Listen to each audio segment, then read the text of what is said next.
welcome to Whisky Whims with me, Stuart. No, wait, what? Hi, you're back with Whisky Resource. This is review number 120, and of course, I am Mark. So, we're continuing with my mini-series for April on Speyside whiskies. And today, as you can see, I'm reviewing the Glenlivet Caribbean Reserve. Comes in this presentation box, as all the Glenlivets do. This is a selectively rum cask finished single malt whiskey, bottled at 40% ABV. It is chill filtered. It has been colour adjusted. I mean, that's colour adjustment if you'd ever seen colour adjustment. It's just too caramel. It's widely available. The price for this changes quite a bit. When it first launched, it was April 2020. It retailed for about £36, and the prices yo-yoed quite a bit, particularly on Amazon. So keep an eye out on the Amazon. I'm going to give you some prices now. So I'm just going to get rid of that box for a moment.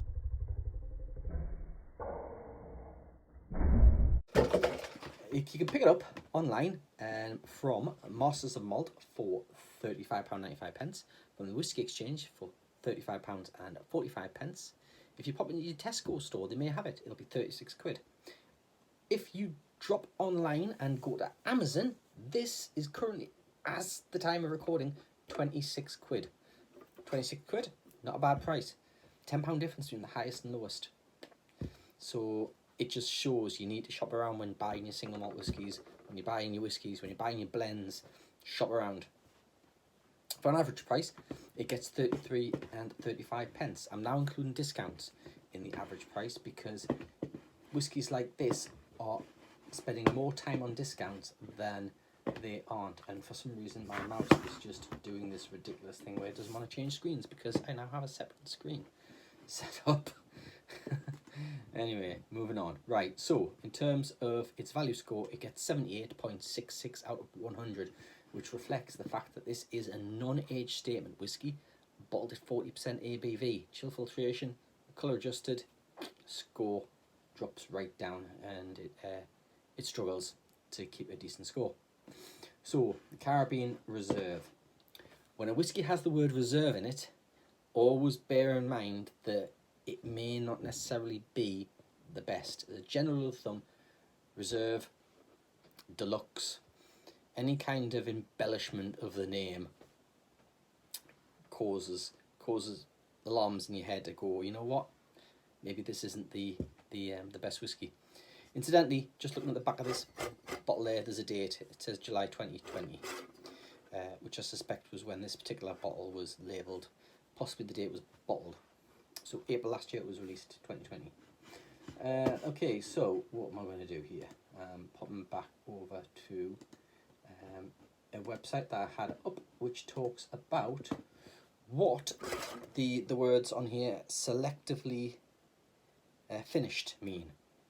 So this has been matured in ex-bourbon casks, and then it's been finished or selectively finished in Caribbean rum barrels. So selectively finished. What that means, basically, in a nutshell, is that they've taken some of the whiskey and they've dropped it into some rum barrels, but not all of it.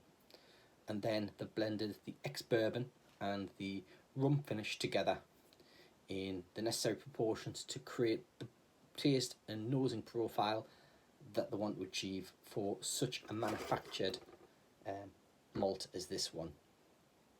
It's very much manufactured. Rum finished whiskies are quite the in thing at the minute. There's lots of distilleries are knocking out rum finished whiskies, and the Glenlivet are just one in many that have done this. So that's all really is to say about that. Let's bring the glass back in the shot. So here I have the latest new dram drinker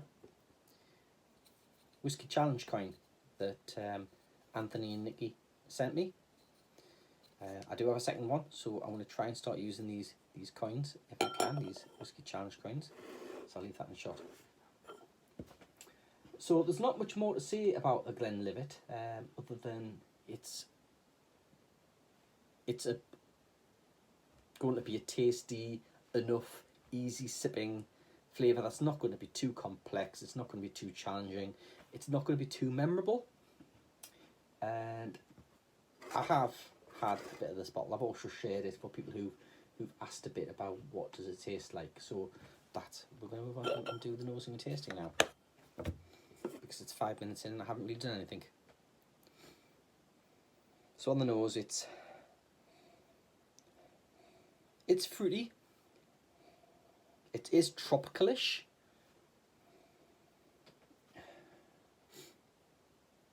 Honeyed. It's sweet. There is a lot of like quite syrup, honey, sweet notes jumping out of the glass there. There is something else going on there besides the fruit, which are apples. Very much stewed apples, maybe. Maybe they've had a little bit of spice going on there.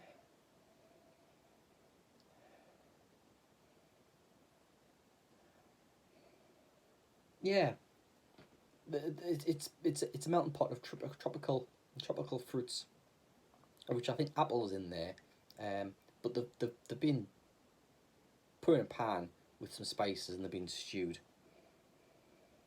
But there's something else going on there, whether it's rum or not. I did say tropicalish, so maybe there is some rum going on there. But it's not a bad nose, to be honest. It's not too complex. It's fruity. Glenlivet is renowned for being an easy sipping whiskey. The 12-year-old certainly. A lot of people diss the Founders Reserve. I don't mind it. It's not terrible. It's a good value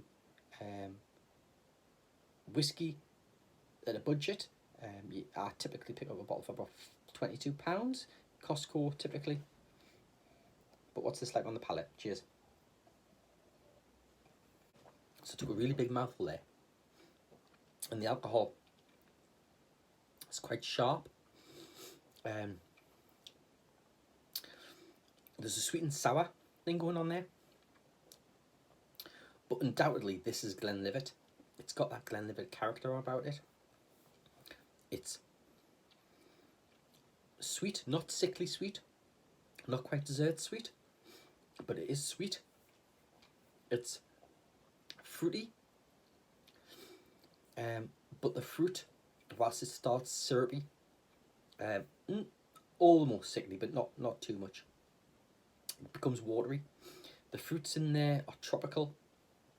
There are spices that pop around, but the spices don't reveal themselves too much, so you can't say for certain that you're getting ginger or you're getting cinnamon. There's just that spice heat sitting on your tongue. If I was to give a spice, nutmeg would be the one that jumps to mind. I wouldn't say that I'm getting any brown sugars that you typically get with rum. There is a drying bitterness on the finish, but it's a really short finish.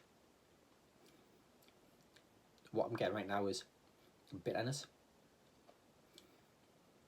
It's not even an oak bitterness. It's drying. It makes us want to take a mouthful of water. But you forget about that, go back and you take another sip.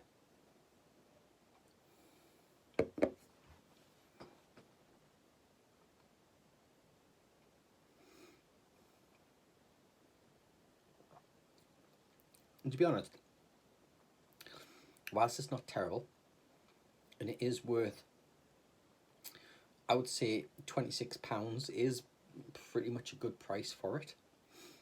More than that, £36, it's not a £36 whiskey, not at all.